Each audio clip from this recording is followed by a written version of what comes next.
Hey, beloved, it's me, Iman, and thank you so much for listening to this message. My intention is to share some messages with you every single day as we go through this lockdown so that we can encourage each other and not feel so isolated. I was thinking a lot about where we are as a country and where we are as individuals. A lot of us are feeling anxious. I know I am. I'm already beginning to feel a little bit lonely. And so what I'm hoping to do is to be able to create a place where we can share our stories, where you can let me know what's happening wherever you are in society, and I can share with you what's happening here at home with me and my children and my family. And that together we can come through this period of isolation in some ways much stronger than we currently are as a global society. And so I just want to encourage you that if you're feeling lonely, if you're feeling anxious and you're feeling a little bit fearful, you're not alone in that. There are a lot of us who are feeling that. I mean, I lie awake at night in this very bed, wondering how I'm going to make ends meet in this new context of my own small business that I've recently launched.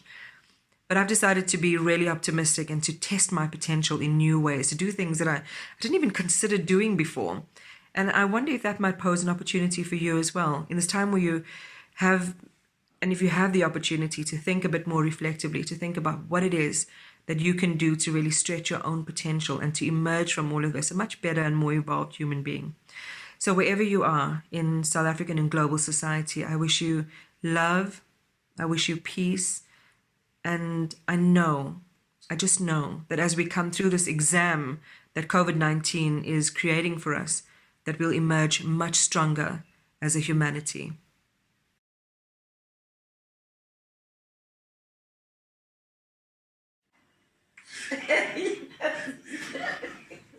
We haven't even begun this interview and my mom is killing herself. Hey, Mom, what are you laughing about? It's COVID-19, darling. No, I'm just thinking a lot of things are stupid. So things. How stupid it is. Why do you think it's stupid, Mom? No, because I can't get this thing around my head, honestly. Because Why? What's hard to understand about I've it? never been like isolated. It's like you're in isolation in jail. You can't come out of jail. I suppose, we'd rather laugh than cry, right? And cry, yeah. But on a serious note, I mean, and not that what you're saying is not serious, Mum. What do you understand about this virus? What do you think about it? I don't even know how it got into existence in any case. But it's like it's terrible. You can't even go shopping anymore. You can't do anything. You gotta take a sanitizer towel, pick up the meat, pick up the What's the name of the disease, Mom? It's COVID-19. COVID-19. Well, the reason we're giggling is because, along with this kind of skepticism that my mom has had about all of this and feelings that we've been just too ridiculous in our response, is a kind of disconnection, I think, in some ways, about what this really means. And until you start to see it, as I was talking about in my introduction, people around you getting really sick or even people dying that of this disease, it's still not real. It's like it's a thing. I know that you as a teenager, as a young person who has a boyfriend, somebody that you want to see, but who's still working, and so we've minimized your contact. I mean, how, as a young person whose movement is now restricted, how do you feel, Maryam? I don't know. I think the main thing that stuck out for me about the whole thing was like knowing what to take seriously and knowing what to not take seriously. Like, there's a lot of fake news going around. I feel like there's a lot of misinformation. So you're I don't know how seriously you take the issue is very distorted by all of that stuff. But it is serious, and I understand why I need to be kept inside. So it's okay. It's fine. We'll get through it. Or we'll all just slowly descend into that. Well, I mean, Mum, you were watching with me this morning. I was showing you some video from Italy in the high care and intensive care units where you can literally see people fighting for their lives. When you see video like that, do you think it can happen in South Africa? You can. Right. It's not impossible. The problem is the less contact, the better for you. Because you also have to think about your family, your children, your grandchildren. And you can't. You just have to abide by what the rules are. So I've got a little one who's been breaking out into TikTok every couple of seconds. And this is my little one, Bear. And we talk a lot about these things because I think younger children especially are internalizing this in a different way. There's a lot of fear. So unless we back up our precautions with information, unless we temper our anxiety and stress and worry and fear with a pragmatism and a kind of optimism about what the future could be, our children become infected with something that I think society will become infected with that's more defeating than COVID-19, and that is a sense of helplessness, a sense that we can't beat this. So Bear, for you, I mean, you've had to stop school, even though you go to a very small school. You've had to stop going. How do you feel about, being home and all the things you keep telling me every day? Feeling bored? I think that we have to work around the whole virus thing because there's nothing we can do about it, but I do miss some of the teachers and my friends and stuff, but yeah, it just sucks that we have to keep ourselves in isolation for now because we can't do anything, we can't go out, we can't see family.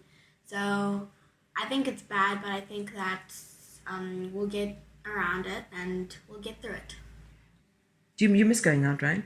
What is the thing you miss the most? I miss going shopping. Mommy, what do you miss about normal shopping, life? The normal life, go, just shop and buy the things that you want, touch the things that you want to touch and stuff like that. But now you can't do nothing. You just have to. But you made me laugh the other day because you were saying this is the coronavirus. And it is a coronavirus anyway. And what are you saying? I mean, so you've got friends, right, from Pietermaritzburg where you live who think that I'm a little bit mad. Yeah, they think that you're paranoid because of all the, the way we got to be sanitize all the time. And, you just like you're on an island lost. You're never going to come out of there ever. Do you think I'm being extreme, Mum? Yeah, a little bit here and there. But I wouldn't say extreme because you're also cautious of us, your family. You, right? Because I'm worried about... Because I'm worried about Bear in that range of people who have been most vulnerable to this disease, the older people and 13, 14-year-olds. And the older people are more vulnerable than, I'm worried now because I have this hospital appointment. It's very important. I have to get there because the previous diagnosis wasn't very good. And so I'm worried about that because I have to get back home, get to the hospital, get myself seen to. Now I don't know, there's no way of travel unless I go with, like you take me or something like that. But to fly and to go on the bus, you can't because you're interacting with other people and you don't even know where they come from or where they've been. So that is worrying for me. Well, Mum, I don't want you to worry, and all of you, I don't want you to worry. What we are going to do is do this together. We're going to share information. We're going to be able to talk about it, talk through our feelings, our anxieties. When it comes to logistical health things, we'll make those provisions. So I don't want you to worry about that. We'll take care of that. I think for me, the most important thing to say about what happens in the next couple of weeks is our story is written in the way that the Italians and the Chinese stories are written. That is what our future could look like if we don't do everything that we can to flatten the curve right now. If we don't do everything we can to minimize the spread of the rate of infection. And that's something that's within all of our control, to the point that you were making.